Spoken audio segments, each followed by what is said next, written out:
bersama Rubiah Podcast. Pada hari ini kita memulai podcast pertama kita, podcast perdana kita yang insya Allah akan berkelanjutan ke depannya, mengikuti isu-isu, dan Rubiah ini juga akan membahas terkait isu-isu terkini, kemudian juga konflik-konflik, dan banyak sekali edukasi-edukasi yang akan kami sampaikan nantinya ke depannya.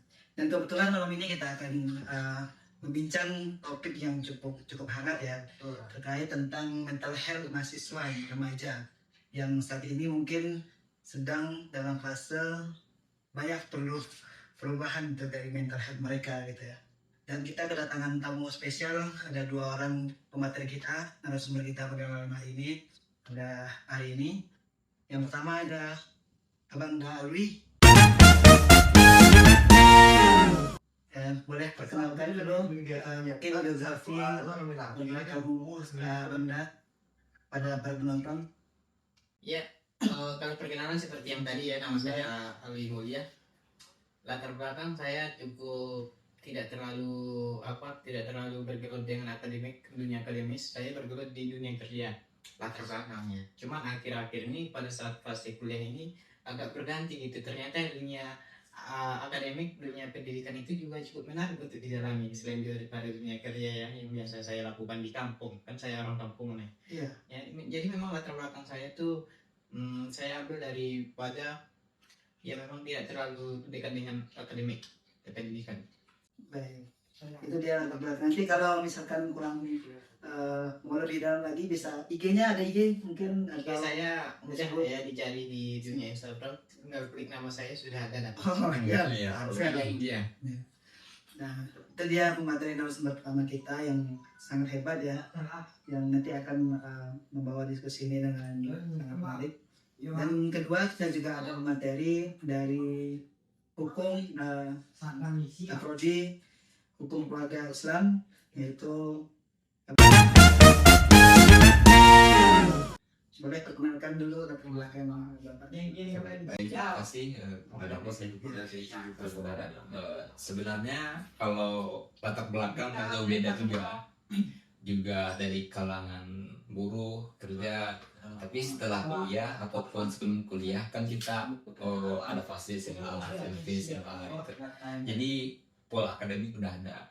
Tapi kalau pola akademiknya bicaranya soal langsung ke keagamaan sih, karena 6 tahun di pondok ya sampai sekarang. Juga hukum keluarga Islam, latar belakang pada juga sedikit ya, hukum keluarga Islam spesialis hukum keluarga Spesialis ya. Jadi penghulu gitu ya sekian.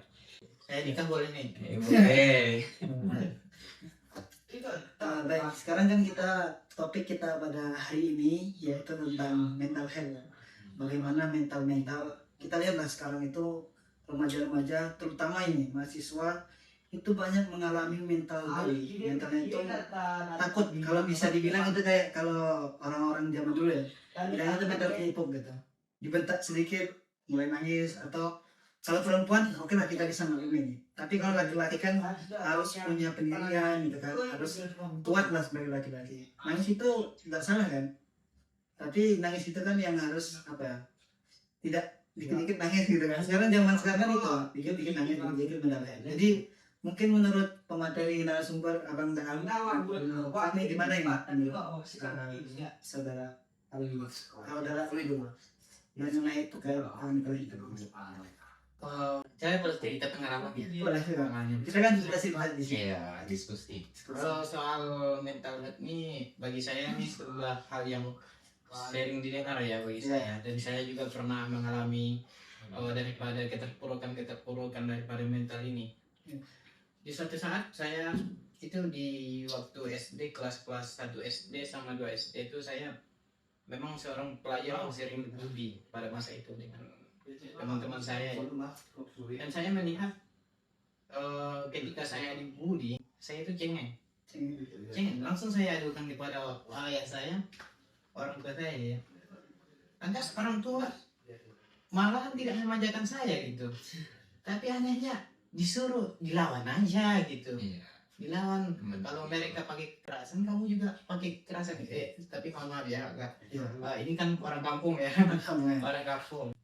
Ya, tapi saya mendengarkan nasihat itu, cuma tidak saya lakukan. Kenapa setiap kali saya ingin melakukan kekerasan, saya selalu halangi gitu, karena konsekuensi yang akan dihadapi itu. Kausalitasnya. Di situ memang mental saya itu memang drop down untuk apa, memberikan respon kekerasan lagi itu. Saya menerimanya menurut saya. Tetapi orang tua tidak mengatakan bahwasanya kalau ada kekerasan seperti itu, apa gunanya kamu diam, apa gunanya kamu mengadu? Yang bisa mengatasi itu kan ya kamu sendiri, ya kan? Yang bisa mengatasi itu kamu sendiri. Malah semakin kamu adukan, teman-temanmu tahu mau aduin, mau dijelekin lagi di kelas gitu. Tambah dibully.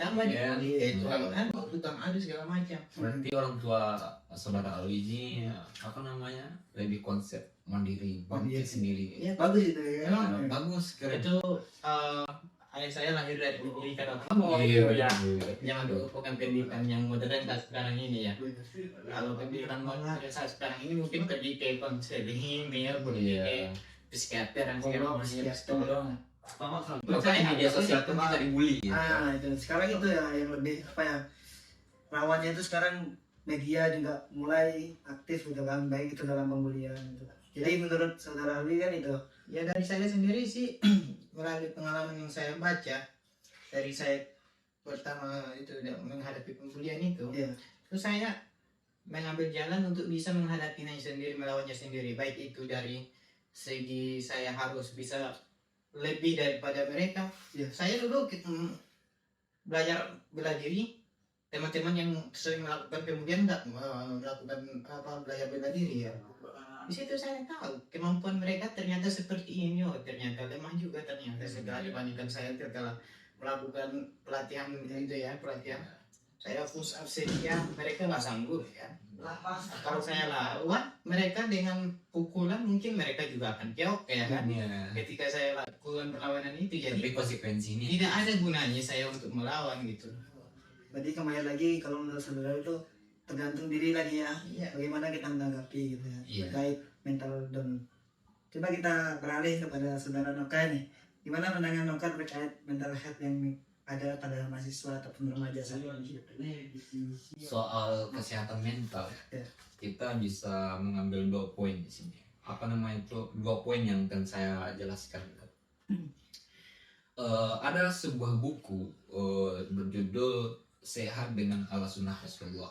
Nah di sana tuh ditekankan tuh apa sih penyebab kesehatan mental ini bisa kurang, bisa down, bisa stres, bisa depresi kita di sana. Ada hadis di sana Rasulullah pernah bersabda, sesungguhnya sumber penyakit itu ada 2. Ya. Yang pertama bagian perut gitu. Jadi berhati-hatilah apa yang kau makan. Yang kedua yaitu adalah batin tuh. Kita kan terbagi itu ada jasmani dan rohani. Nah, tapi Rasulullah menekankan di sini ada 2 tuh, jasmani bagian perut, rohani itu bagian pikiran atau perasaan tadi. Jadi kayak gimana tuh pilihan sendiri itu. Salah satu bentuk pertahanan dalam psikologi itu menjelaskan kayak pilihan tadi. Apa konsekuensinya? Saya hadapi gimana? Apakah akan bertambah permasalahannya gitu?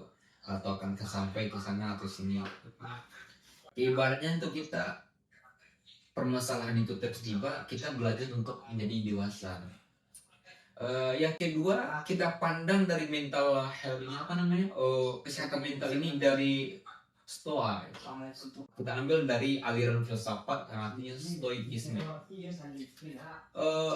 Boleh cerita sejarah nih ya. Kalau itu tadi cerita pengalaman kita apa namanya, kita tambahkan di sejarah. Dalam stoikisme ada namanya seorang tokoh Stoa, filsafat bernama Marcus Aurelius. Marcus Aurelius ini di zaman kerajaan Romawi, kekaisaran Romawi, dia adalah 5 kaisar terbaik pada saat itu. Marcus Aurelius ini dia adalah kaisar gitu. Di dalam bukunya itu ada, dia sebenarnya dia nggak buat buku sih, tapi dia membuat buku harian gitu. Daily itu ya. Catatan harian itu. Apa historinya, Pak? Daily. Apa ya bahasanya itu? catatan pribadi. Iya, dia Ya catatan pribadi. Tapi bukunya ini tuh berisi kata-kata bagaimana dia itu menuliskan permasalahannya. Kalau dalam ilmu psikologi, salah satu cara membuat diri itu saat down gitu, saat menghadapi berbagai tekanan di berbagai arah permasalahan, kita akan drop itu, merasa kita sendiri, Iya. merasa kita ini nggak hidup, nggak berguna lagi gitu, sampai-sampai ada yang bunuh diri gitu. Iya, itu udah paling nggak kuat dia. Iya, salah satu Marcus Aurelius mengatasi agar mentalnya itu sehat, agar kembali dari down, bangkit dari downnya itu, stres, depresi itu, dia tuliskan di sana. Salah satu tulisan kata-kata dari Marcus Aurelius dalam buku catatannya itu yang diadopsi menjadi buku itu, buku Stoa, dalam yang dipelajari di seluruh penduduk bumi yang beraliran Stoa atau yang mengikuti gitu. Apa katanya? Setiap omongan orang itu hanyalah sekedar opini gitu.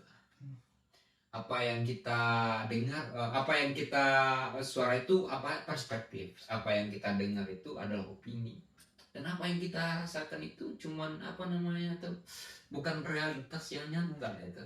Jadi ibaratnya kayak stoikisme ini mengatakan, ajaran stoikisme ini menekankan kendalikanlah gitu, kendalikanlah apa yang bisa Anda kendalikan. Apa kata orang nggak usah dipikirkan gitu. Karena bukan kendali Iya, kita. ya bukan Iya. hal kendali kita. Iya. Dia menilai dengan pikiran mereka, dia menilai dengan persepsi mereka. Kita nggak ada hak untuk mengendalikan persepsi mereka. Ada pernah dengar kata-kata ini nggak?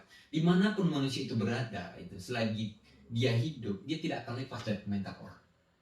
Pernah. Ya, jadi apapun yang mereka katakan, apapun yang mereka caci maki gitu, ya udah ya. Kita jadikan itu, jikalau hal itu baik, memang betul itu kekurangan kita, oke kita ubah. Tapi kalau itu hanya sekedar membuat kita seperti ini, seperti itu, gak usah didengarkan. Gak usah biarkan hal-hal negatif itu masuk ke pikiran kita, agar mental kita nggak down gitu. Jadi belajarlah sesuatu hal yang bisa kau kendalikan aja. Yang nggak bisa kau kendalikan seperti opini, persepsi, penilaian orang lain, komentar orang lain. Usah. Jadi malah jadikanlah itu motivasi lah ya, kan? Ya. Bukan jadi apa ya, pembuat jadi mental health ya. Ya. Mirip seperti cerita Buya Hamka kemarin yang dituduh melakukan plagiarisme terhadap novel-novelnya. Ya. Mirip seperti itu. Ketika itu Buya Hamka tenang-tenang saja gitu Iya. ya, menghadapinya, biarkan orang lain berkata sesuai dengan apa yang mereka yakini ya kan, dan kita tidak bisa memaksakan apa yang orang lain katakan itu terhadap diri kita ya. Salah satu. Buya Hamka ketika dituduh bahwasanya novelnya itu menciplak oleh Pramudia Anantatur ya kan, Iya, Pramudia itu lah ya. Ya, Yang dia zaman dulu itu. terhadap Buya Hamka kritik karena dia diduga mempelajarisme novel Novel. tenggelamnya kapal Pandir itu. Ciptaan Buya dari Hamka itu, novelnya yang lain. Buya Hamka itu kakek aku. Dia Tanjung lah, sekarang juga Tanjung ya. Oh gitu. Makanya kakek aku juga. Orang Tanjung gitu ya. Kalau kita berbicara mengenai Buya Hamka ini ya, memang di situ kita belajar ya bagaimana Buya Hamka menghadapi berbagai macam persoalan ya. Ketika dia dijebloskan oleh saudaranya seperjuangan Soekarno, Di penjara ya. di penjara, bayangin di penjara. Kalau ibaratnya kalau kita ada saudara kita yang memenjarakan kita, pasti kita akan benci ya kan. Perjuangan ya. Seperjuangan. Suka dan duka. Bahkan sudah dianggap sebagai saudara angkat sendiri kan, Iya.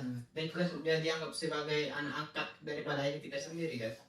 Lalu dipenjarakan, bagaimana perasaan kita ya pada Sakit saat pasti itu? itu. Tapi Buya Hamka tidak ada Iya. yang seperti itu. Bahkan ketika Bung Karno Lemak mati gitu, dia jadi Iya. mau ya. Tetap Pak, Gitu. Yang itu hati Buya Hamka begitu. Mulia gitu. Tenang gitu ya. Bagi saya itu baru dendam yang terbaik ya. Iya. Balas dendam yang terbaik. Tetapi bagaimana hal ini tidak berimpact kepada mentalnya Buya Hamka? pasti berimpact itu. Pasti ketika dia di penjara disiksa oleh sipir-sipir penjara gitu. Kenapa bisa membuat mental? Ternyata ya ajaran daripada ayahnya sendiri. Iya. Saya pernah baca Anggun novelnya Buya Hamka ya. Iya. Novelnya Buya Hamka yang ditulis oleh Ahmad Fuadi. ketika Buya Hamka itu ingat ketika dia dipaksa untuk melakukan atau menjawab pertanyaan daripada penyidik pada saat itu untuk mengatakan apa yang diinginkan oleh penyidik ini sebenarnya. Dibentak-bentak Buya Hamka gitu untuk bersaksi bahwasanya dia yang melakukan kejahatan itu gitu. Kesalahan Kesalahan itu mengaku gitu ya. dipaksa untuk mengaku. Tapi Buya Hamka mengingat nasihat ayahnya. Itu dia. Tanda jiwa tidak bebas adalah bersedia berkata yang tidak benar. Itu tanda jiwa yang tidak bebas, bersedia berkata yang tidak benar. Oh, Jadi untuk teman-teman di luar sana Padahal yang jelas. pesan ya. Jelas saat sekarang itu raganya Buya Hamka itu sedang terjerat ya, sedang terjebak di penjara, sedang terkurung, dia tidak bebas. dia buat kitab Al-Dahar itu Al-Dahar. bagaimana ya? Kitab Al-Azhar. Terjemahannya. Berarti ketika dia yang terjebak, raganya yang terjebak di dalam penjara, dia sampai Sampai itu, tetapi psikologinya masih Masih luas ya, masih Masih sehat juga. masih jiwa ya, Ya. masih bisa Buya Hamka untuk bisa menulis, pemikirannya masih bisa terbuka segala macam. Nah, ya itu jadi bahan renungan juga kita ya, bahwa sebenarnya kita itu banyak mentor-mentor ataupun model-model yang patut kita contoh terkait mental health ini kan. Iya. Tadi Buya Hamka dan Marcus Marcus Aurelius. Aurelius tadi kan, Iya. dan masih banyak lain di luar sana. Banyak habis. Banyak. Dan itu juga sebagai pengingat bagi pemuda-pemuda, pemudi-pemudi di luar sana, terutama juga mahasiswa yang mungkin sibuk dengan organisasinya, sibuk dengan kuliahnya, kerjanya, keluarganya segala macam yang membuat dia stres akhirnya kan. Tapi jujur mereka itu keren. Itu harus diakui itu, karena tidak semua orang bisa seperti itu. Iya. Dalam sesuatu. Walaupun kita yang hidup di sekarang zaman yang serba keren, tetapi ternyata mereka lebih keren. Keren lagi. Keren di luar aja. Tapi hancurin data. Tapi ayo semangat. Semangat bisa loh. Baik. Kemudian kita lanjut lagi, ini kan tadi udah terkait tanggapan saudara-saudara tentang mental health gitu kan, tanggapan. Kemudian kita lihat sekarang di media sosial gitu kan, banyak orang itu yang membanding-bandingkan diri gitu. Apalagi kalau bisa kita bilang orang ini flexing lah, flexing.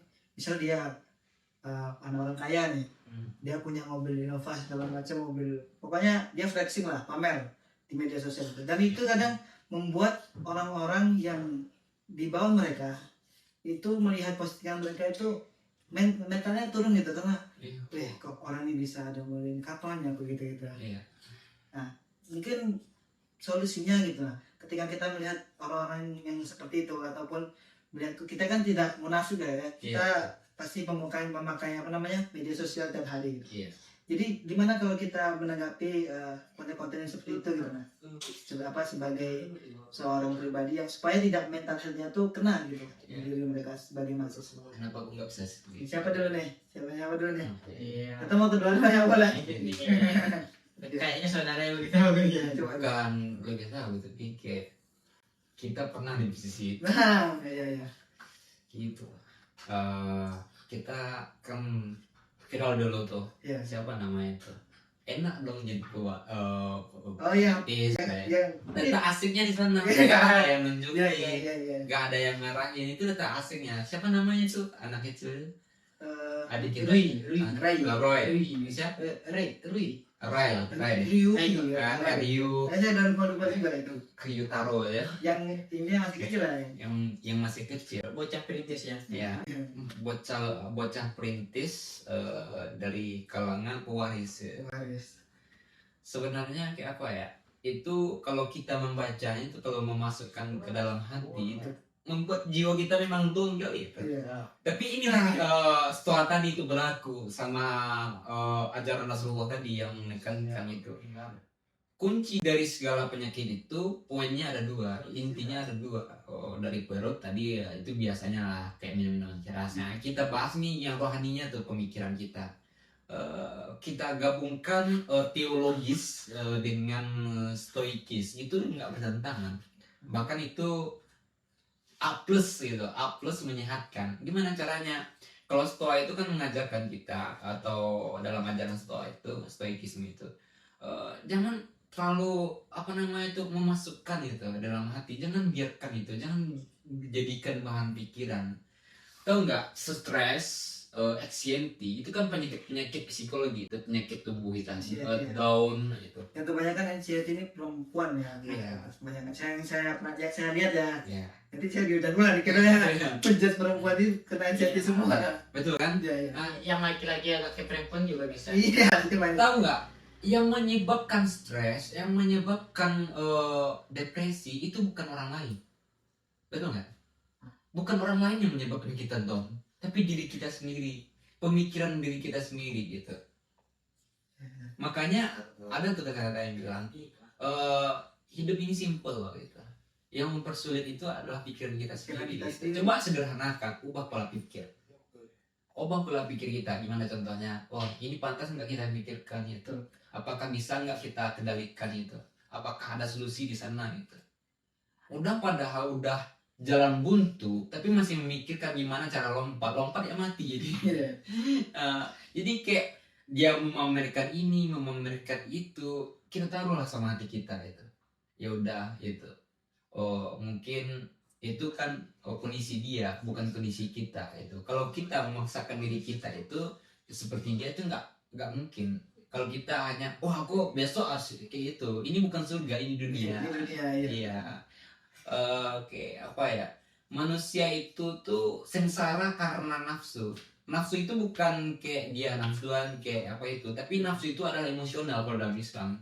Bagaimana dia berkeinginan, kan ada hadis tuh, Rasulullah pernah bersabda bahwasannya apabila manusia dikasih tuh selebah emas gitu, udah dikasih tuh, dia nggak akan puas, dia akan minta selebah lagi. Emang itu sifat alami manusia. Ya, dalam stoikisme itu manusia yang tidak berhasil mengendalikan keinginannya, dia akan diperbudak dengan dunia. Jadi kayak kita pengen itu, pengen ini itu. Jangan kejar sesuatu yang tidak bisa kau miliki itu. Tapi lihatlah apa yang kau miliki sekarang. Ya betul. Itu yang akan menghancurkan setiap manusia. Mana tahu adalah hari ini itu. Hari ini adalah doa-doa kita yang terdahulu.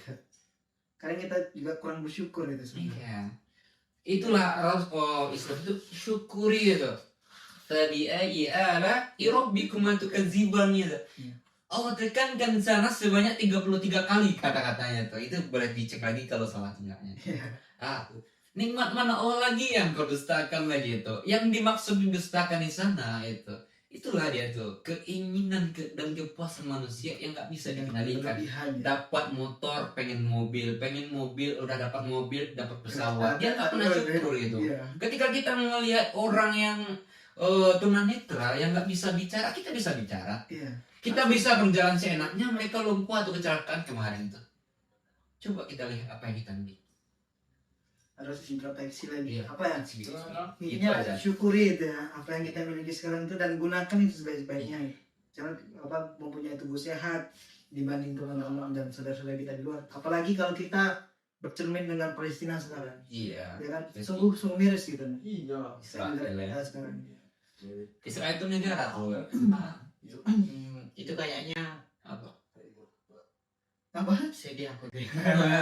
Ya tapi itu kayaknya memang negara atau enggak, aku nggak pernah dengar tuh. macam kelompok Netanyahu ya. Kelompok Netanyahu ya. Oke. Kita balik lagi ya. Ini takutnya nanti blunder ini kemana ya. Tapi saya saudara itu. Saya sangat setuju dengan konsep bersyukur itu ya yang ditawarkan oleh Islam itu sendiri. Itu kita melihat bahwasanya agama yang satu-satunya yang memperhatikan dengan betul psikologi manusia itu ya Islam ya. Semuanya kembali kepada Islam ya pada akhirnya. Tapi terkait dengan hal itu saya punya cerita nih. Ada jalan tol yang melewati sebuah persawahan ya. Di situ yang ada di jalan tol itu ada mobil mewah yang di dalamnya adalah isinya ada satu keluarga di situ. Dia melewati daripada jalan ini ya. Kemudian nampak di sebelah kiri jalannya itu ada, dari jendela itu ada seorang kakek yang digunungkan tanahnya itu, dia makan yang lahapnya gitu. Lantas yang berkendara ini, yang di dalam mobil ini mengatakan, andai saja hidupku bisa begitu ya, bisa hidup dengan pemandangan yang indah, bisa makan enak di keadaan alam ketenangan seperti itu gitu. Dan orang yang berada yang makan di sawah ini juga melihat ke arah mobil itu, melihat jalan itu. Pandangannya pernah ya. Andaikan saja saya memiliki mobil mewah seperti itu, pasti saya juga akan bahagia. Berada-ada. Tidak akan seperti ini. Ya pada akhirnya seperti yang dikatakan saudara tadi, bahagia dengan apa yang kamu miliki gitu. Soalnya ketika kita lihat antara dua pengendara mobil ini dengan seorang tua yang makan di tengah sawah ini gitu, mereka menganggap kebahagiaan itu di luar dari dirinya gitu. Padahal kebahagiaan berasal pada dirinya sendiri gitu. Padahal Itu syukur namanya. Padahal sebenarnya apa yang kamu miliki saat sekarang ini merupakan juga kebahagiaan dari orang lain.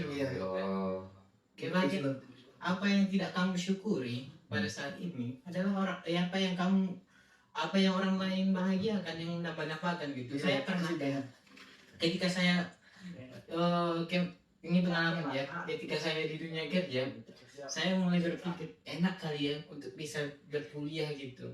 Jadi mahasiswa hidup ngekos dibiayai orang tua gitu, dibiayai orang tua gitu, bisa kumpul dengan teman-teman gitu, bisa bergaul, bisa minum kopi di warung yang tidak saya dapatkan di lingkungan kerja ya.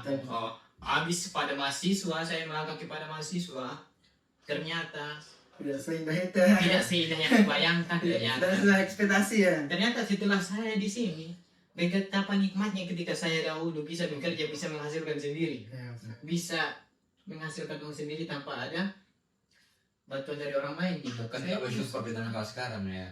Tapi menyadari hari ini adalah doa-doa kita yang terdahulu adalah keinginan kita yang Allah kabulkan. Tapi itulah nggak ada syukur ya. Bisa saja di kemudian hari yang kita harapkan, misalkan sekarang ini bisa jadi sukses orang kaya ya. DPR lah. Bisa jadi anggota DPR. Teman-teman bisa diambilkan di rumah ya. Setelah kita mendapatkan posisi itu, maka kita rindukan posisi kita yang bisa mengumpul saat sekarang ini. Bahkan presiden kita dulu kan akan kembali ke Solo sebagai warga biasa ya. Semuanya akan kembali pada Indonesia. Ya bagi saya, tapi dia kembali lagi. Bagi saya tadi konsep yang ditawarkan itu bersyukur dengan keadaan itu sudah sangat Lihat apa yang kita miliki. sudah sangat bisa kita terima ya, dan sudah menjadi solusi yang terbaik bagi kita saat sekarang ini yang ditawarkan oleh konsep bersyukur yang ditawarkan oleh 15 abad dulu ya. Ya, itu teori yang 15 abad yang dahulu ya. Teori Rasulullah masih relevan gitu sampai sekarang. 2000 berapa sekarang? 2026 ya. Jadi itu kayak mengajarkan kita tidak terlalu berambisius dengan kehidupan dunia ya. Ambisius boleh, tapi ada batas. Jangan diperbudak dengan ambisi itu. Jangan diperbudak dengan ambisi. Sama nafsu juga kan sama. Nah, ini mungkin durasi kita dah berapa lama kita karena nggak ada timer awal-awal ya. Nanti kita semakin hari kita akan berusaha untuk memperbaiki fasilitas. Mungkin teman-teman lihat sekarang ya kita sederhana dulu ya, dari host juga, materi juga dari kita ya. Nanti semoga kedepannya kita berharap gitu untuk podcast Rubiah ini akan maju depannya gitu. Amin. Dan mungkin untuk pertanyaan terakhir nih, closing statement ini. Jadi apa sih ya pesan-pesan lah ataupun kata-kata baik bagi mahasiswa ataupun remaja-remaja yang sekarang ini mungkin sedang stres ataupun sedang down, sedang banyak masalah, sedang banyak pikiran di luar sana itu, dari saudara Abi dan saudara Kaya. Bagi saya ketika kita mahasiswa yang ada dalam keadaan stres seperti itu, mulai sekarang ganti dengan kesibukan yang lain. Ganti dengan fokusmu yang lain, jangan fokus ke sedih itu. Sebenarnya hanya ada satu masalah, cuma ada 10 jalan untuk keluar dari masalah, dan itu tidak kita ambil. Ya, bagi saya silakan pergi aja dari masalah itu, pergi dari stresmu itu. Ya, barangkali kalau ada masalah, ya segerakan selesaikan dengan cepat gitu. Ya, jangan berlarut-larut. Terkadang kita hanya fokus kepada penderitaannya gitu. Ketika diputusin pacar, kita banyak terjadi gitu. Fokus. Kalau ternyata tidak ada lagi yang sayang sama saya, gitu kan? Ya, dan itu melahirkan efek trauma ya. Padahal bisa diganti dengan yang lain gitu. Bisa kamu limpahkan cintamu kepada anak-anak di sekelilingmu, Orang bisa tua juga. limpahkan kepada orang tuamu yang lebih memerlukan gitu, tidak kepada pacarmu ya kan. Ya, jadi cari alternatif lain ya, Iya. agar kamu tidak terjebak di dalam situasi yang stres itu ya, yang dilema dengan fata morgana ya. Jangan minum air keras. Iya. Jangan Yang negatif-negatif. Ya. Ya, yang negatif tuh jangan lah. Masih banyak lah kegiatan-kegiatan positif. Kegiatan-kegiatan positif masih banyak. larilah. Setidaknya kalau kamu itu lagi dalam keadaan down, ya, iya buat apapun itu, mau lari, mau Ah, pusat, iya. mau segala macam, alihkan langsung. Kalau marah ambil wudhu ya. Mana dia sudah sholat. Tidak merugikan orang lain segala macamnya. Nah itu dari pesan closing statement dari saudara. Untuk saudara Novel gimana ya? Closing statement. Kalau dari saya kayak gini aja, simple aja sebenarnya. Kita hidup udah masalah loh. Ya. Kita hidup udah jadi masalah. Tapi satu saran aja, kalau sempat down ataupun depresi, stres karena permasalahan kuliah ataupun karena diputusin pacar ataupun orang tua atau bapak-bapak kita sekarang yang memikirin anak-anaknya, Iya. ibu juga gitu. Pokoknya di seluruh kaum muda, remaja, tua itu kayak apa ya? Jangan pernah berdoa agar hidup kita itu dipermudah. Nah. Karena kunci suatu masalah itu datang kepada manusia bukan untuk datang masalahnya besok lagi akan lebih ringan, enggak. Masalah itu datang untuk membuat diri kita kuat gitu. Mengangkat derajat kita Iya. dalam Islam ya. Ya, akan setiap masalah yang datang itu kan ada yang banyak yang lari, ada yang nggak mau menghadapi. Tapi kuncinya itu jangan pernah berdoa untuk mendapatkan hari yang lebih mudah atau mendapatkan keadaan yang lebih mudah untuk kedepannya, tidak. Tapi kasih tuh dengan permasalahan ini, ya Allah kasihlah aku kuat gitu. Sama kayak Khalid bin Walid itu, dia pernah berdoa kepada Allah, ya Allah katanya, sayangilah aku gitu. Tapi pada akhirnya itu Khalid bin Walid itu Allah kasih tuh orang-orang di sekelilingnya itu yang butuh pertolongan gitu. Jadi kayak konsepnya itu Allah tunjukkan rasa sayang di sana, itu rasa sayang timbul empati gitu, pengen menolong orang di sekitarnya. Jadi kayak permasalahan yang datang itu akan semakin sulit ke depannya. Jadi bagaimana perkembangan diri kita ke depannya adalah dengan permasalahan yang kita hadapi ya, saat sekarang ini. Jangan lari, jangan bunuh diri. Kalau laki-laki, ayo berjuang sampai mati. Kalau perempuan, cari sandaran gitu. Iya. Sedikit. Boleh. Sebenarnya buat apa kita berdoa untuk menghilangkan masalah? Sebenarnya kita sendiri yang setiap hari meminta masalah itu ada. Kadang Iya. kalau Ada. istilah ini memang benar sih. Kita 5 kali sehari itu meminta masalah itu ada. Iya. Ihdinas siratal mustaqim. Tunjukkan jalan yang lurus. Siratal ladzina an'amta alaihim ghairil maghdubi alaihim waladdallin. Yaitu jalannya orang yang engkau beri nikmat atas mereka. Siapa yang diberi nikmat atas mereka itu? Para nabi, para orang-orang yang soleh.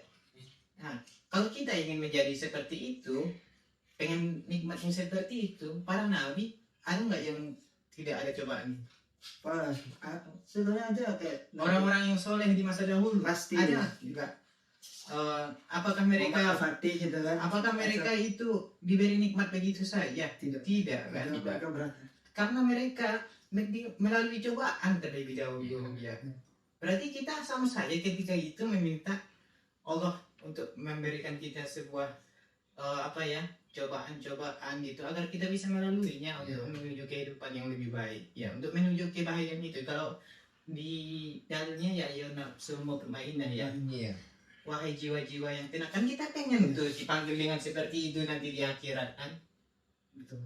Ya nafsu mutmainnah. Begitu indah bahasa Al-Quran ketika kita sampai pada taraf kebahagiaan itu, ketika dipanggil oleh Sang Rabb untuk datang ke surga dengan panggilan ya ayuhan nafsul mutmainnah ya. Ya, itu kembali lagi kan. Kita kadang tidak sadar dengan kata-kata kan. Sekarang mungkin udah 30 menit lebih ini ya, udah mau 1 jam mungkin kita, kalau tidak ada timer Terima kasih kepada saudara Ali yang telah hadir pada hari ini Ya. dan telah memberikan opini wawasannya kepada kita semua, dan juga saudara Nova. Ya, Semoga kita saja. bisa bertemu lagi, dan mungkin cukup sampai di sini teman-teman semua. Saya selaku host Raja Pramusa pada malam hari ini jangan undur diri ya, dan Rubia Podcast mungkin itu saja. Assalamualaikum warahmatullahi wabarakatuh. Terima kasih kawan-kawan semuanya.